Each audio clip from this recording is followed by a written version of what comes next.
அநேகமாய் அகில உலகத்தில் எந்த ஒரு சமயத்திலேயும் இல்லாத ஒரு பெரிய நெட்வொர்க் இந்த மதரசா. அதாவது ஒரு சமுதாயத்தின் குழந்தைகள் எல்லாம் அவர்களின் வணக்க ஸ்தலத்தோடு இணைக்கப்பட்டு வீடுகளிலே இருக்கிற குழந்தைகளை அந்த சமுதாயத்தினுடைய வணக்க ஸ்தலத்தோடு கனெக்டிவிட்டி கொடுக்கப்பட்டு வளர்த்தெடுக்கப்படுகிற ஒரு செய்தி அநேகமாய் உலகத்தில் வேறு எங்கும் இல்லை. எந்த சமயத்திலேயும் அதனுடைய ஆலயத்திற்கு எல்லா வீட்டிலே இருந்தும் குழந்தைகள் போய் அவர்கள் படித்துவிட்டு வீட்டுக்கு திரும்பி வருகிற மக்தப் மதரசா என்று சொல்லுகிற இந்த குரானிய கல்வி ஆல்மோஸ்ட் இஸ்லாமியர்களுக்கு சொந்தம். 1400 வருஷமாக நாம் இதை செய்து வருகிறோம். இது ஒரு பெரிய நெட்வொர்க்.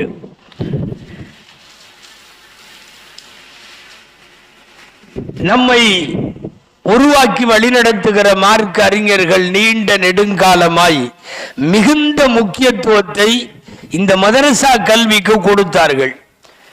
காரணம், இந்த குழந்தைகளிலிருந்து தான் நாளை சமுதாயத்தை வழிநடத்துகிற தலைமைகள் வருவார்கள். நாளைய முத்தவல்லிகள் அந்த குழந்தைகளிலே இருக்கிறார்கள். நாளைய பள்ளிவாசல்களின் தலைவர்களும் செக்ரட்டரிகளும் ட்ரெஸரர்களும் உள்ளுக்குள்ளே இருக்கிறார்கள். இந்த ஊரின் நாளைக்கு தேவையான மௌலவிகளும் ஹாஃபிஸ்களும் இந்த குழந்தைகளுக்குள்ளே இருக்கிறார்கள். அவர்களை சரியாக கொண்டு வந்து மார்க்கத்தோடு இணைப்பை ஏற்படுத்தி நாளைய முஸ்லிம் சமுதாயத்திற்கான நல்ல தலைமைகளையும் வழிகாட்டிகளையும் உருவாக்கக்கூடிய இடம் எதுவென்றால் அது குறிப்பாக குர்ஆன் மதரசாக்கள். இந்தியாவினுடைய மிகப்பெரிய இஸ்லாமிய மார்க்க அறிஞர் அல்லாமா அபுல் ஹசன் அலி நத்வி ரஹ்மத்துல்லாஹி அலைஹி லக்னோவில் இருக்கிற நத்வத்துல் உலமாவுடைய ஸ்தாபகர், இந்தியாவினுடைய மிகப்பெரிய அறிவுஜீவி, அகில உலக அளவில் போற்றப்பட்ட ஆலிம் பெருந்தகை, அலிமியான் என்று எல்லோரும் அழைப்பார்கள். ஏறத்தாழ இந்தியா பெற்றெடுத்த சமீபத்திய நூற்றாண்டினுடைய மிகப்பெரிய சொத்து என்று சொல்லலாம். நான் அவங்களை பற்றி விரிவாக சொல்ல வேண்டியதில்லை. அவர்கள் எழுதியிருக்கிற ஒரு தகவலை சொல்லுவதற்காக வருகிறேன். அரபு நாட்டிலிருந்து ஏதாவது மார்க்க சம்பந்தமான நூல்கள் வந்தால் மற்ற ஊரில் உள்ளவர்கள் எல்லாம் படிப்பார்கள். ஆச்சரியம் என்ன தெரியுமா? நாம் சொல்லுகிற இந்த அபுல் ஹசன் அலி நத்வி எழுதிய பாட புத்தகம் தான் அரபு நாட்டிலே பாடத்திட்டத்தில் இருக்கிறது. அங்கிருக்கிற ஸ்கூல் எஜுகேஷன், காலேஜ் எஜுகேஷன்ல அரபு மொழியை போதிப்பதற்கு இந்தியாவிலே லக்னோவில் இருக்கிற அபுல் ஹசன் அலி நத்வி எழுதிய பாட புத்தகம் தான் அவர்களின் பாடத்திட்டத்தில் வைக்கப்பட்டிருக்கிறது. ஹைர், அவ்வளவு பெரிய மாமேதை அவர்கள் மார்க்க விஷயமாக ஆராய்ந்து நிறைய செய்திகளை எழுதியிருக்கிறார்கள். உலக புகழ் பெற்ற அவர்களுடைய ஒரு நூல் உலமாக்களுக்கு தெரியும், ரிஜாலுல் ஃபிக்ரி ஃபி தாவா.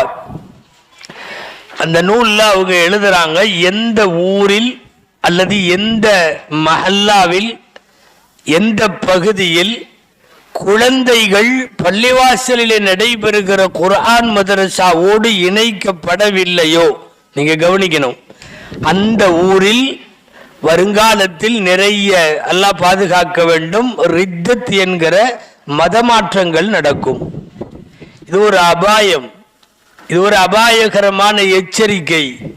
இது வெறுமனே போகிற போக்கில் யாரோ உட்கார்ந்து பேசிட்டு போன ஒரு செய்தி அல்ல. நீண்ட நெடுங்காலமாக உம்மத்தினுடைய உயிரோட்டத்தை, அதன் நாடி துடிப்பை அலசி ஆராய்ந்து எழுதுகிற பெருமக்கள் எழுதியிருக்கிறார்கள். மக்தப் மதரசா மட்டும் சரியா நடக்கலைன்னா, குர்ஆன் மதரசா சரியா நடக்கலைன்னா எழுதி வைத்துக் கொள்ளலாம், இஸ்லாத்தை விட்டு வெளியேறக்கூடிய அபாயம் வெகு தூரத்தில் இல்லை, அதுவெல்லாம் நடந்துவிடும் என்கிறார்கள்.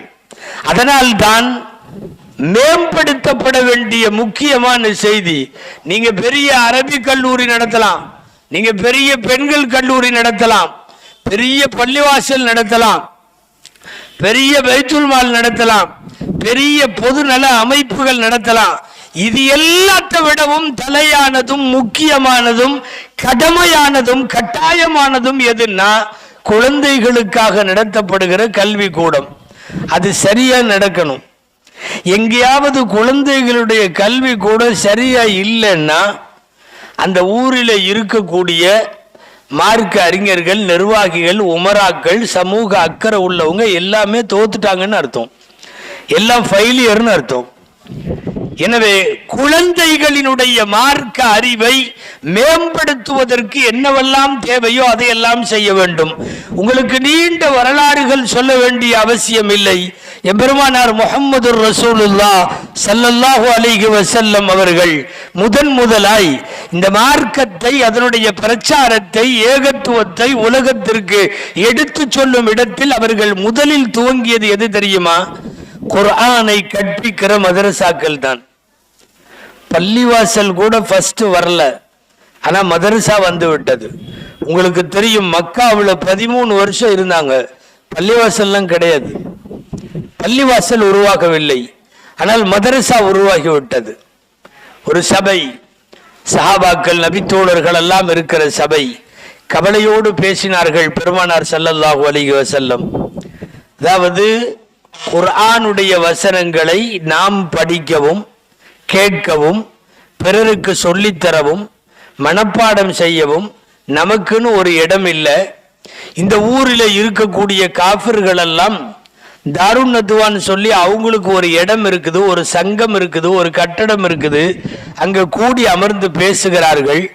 நமக்கென்று ஒரு ஒரு ஒரு ஓதுகூடம், நமக்கென்று ஒரு கல்வி கூடம், நமக்கென்று ஒரு பிரச்சார மையம், நமக்கென்று ஒரு ஆலோசனை சென்டர் எதுவுமே இல்லையேன்னு பேசுறப்ப தான் ஒரு 16 வயசு பையன் அவர் சபையிலிருந்து எந்திரிச்சார். அவருக்கு அர்க்கம் அப்படின்னு பேர். அவர் எந்திரிச்சு சொன்னார், அல்லாஹுவின் தூதரே, என்னுடைய வீட்டை நீங்கள் இதற்காக எடுத்துக்கொள்ளுங்கள், அங்கே அமர்ந்து நாம் குர்ஆன் படிப்போம், நீங்கள் எங்களுக்கு சொல்லித்தாருங்கள், நாங்கள் மற்றவர்களுக்கு சொல்லித் தருகிறோம். என்னுடைய வீடு இனிமேல் குர்ஆன் படிப்பகமாக மாறட்டும் என்று சொல்லி அவர்கள் சொன்னவுடன் எல்லாரிடத்திலையும் ஆலோசனை செய்து அது ஒப்புக்கொள்ளப்பட்டு மறுநாளே நாயகம் ஸல்லல்லாஹு அலைஹி வஸல்லம் அங்கு போய்விட்டார்கள். நான் தகவலுக்காக சொல்லுகிறேன், உலகத்திலேயே தோன்றிய முதல் மதரசா அந்த வீடுதான். அந்த வீட்டுக்கு அர்க்கம் என்று பெயர். அர்க்கம் மதரசா என்று சொல்லுங்கள், தாருல் அர்க்கம் என்று சொல்லுங்கள். நாயகம் அங்கே அமர்ந்தார்கள். மிகவும் இஸ்லாத்தினுடைய ஆரம்ப கட்டம். அந்த வீடுதான் ஹம்சா ரலியல்லாஹு அன்ஹு இஸ்லாத்திலே சேர்ந்தார்கள். அந்த வீடுதான் 40வது நபராக உமர் ரலியல்லாஹு அன்ஹு இஸ்லாத்திலே சேர்ந்தார்கள். அந்த வீடுதான் பெரிய பெரிய சஹாபாக்களை இஸ்லாத்திற்குள்ளே இணைத்தது. குர்ஆனை ஓதுகிற வேலை, ஓதி கொடுக்கிற வேலை, மனப்பாடம் செய்கிற வேலை, ஒருவருக்கொருவர் குர்ஆனை ஒப்பித்துக் கொள்ளுகிற, பாராயணம் செய்கிற ஒரு சூழலை மக்காவில் ஏற்படுத்தினார்கள். நான் சொல்ல வருவது, பள்ளிவாசல் கூட அப்புறம்தான் வந்துச்சு, முதலில் மதரசா வந்து விட்டது. இன்றைக்கு நாட்டில் நிறைய ஊரில் பள்ளிவாசல்கள் பிரம்மாண்டமாக இருக்கிறது, மதரசா சரியா நடக்கல. நாம ஒட்டுமொத்தமா ஊர்ல உள்ள முஸ்லிம்கள் பூராமே தோத்துட்டோம்னு அதுக்கு அர்த்தம்.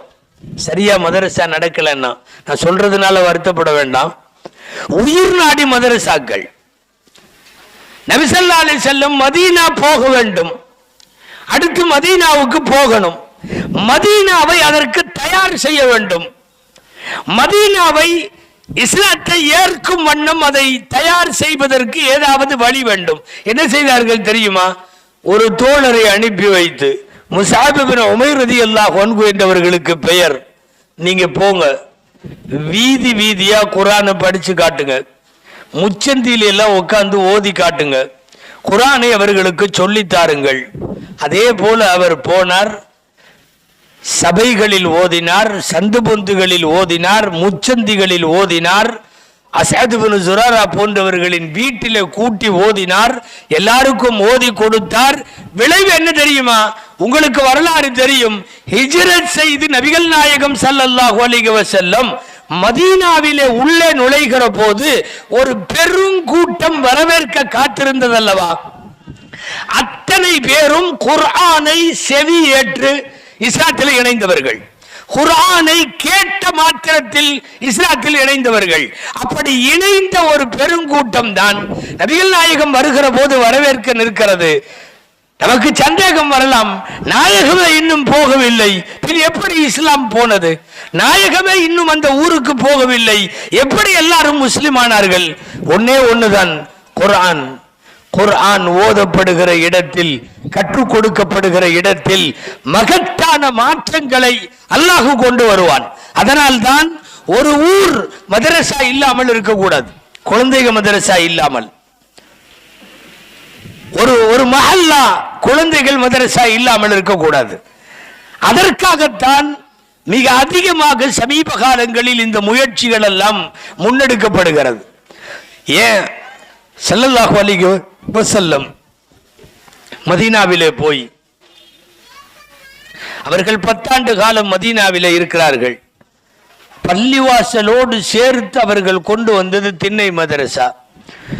மார்க்க அறிஞர்கள் எழுதி தருவார்கள், முதல் மதரசா நான் சொன்னது போல் மக்காவிலே இருந்த தாருல் அர்கம், இரண்டாவது மதரசா திண்ணை மதரசா.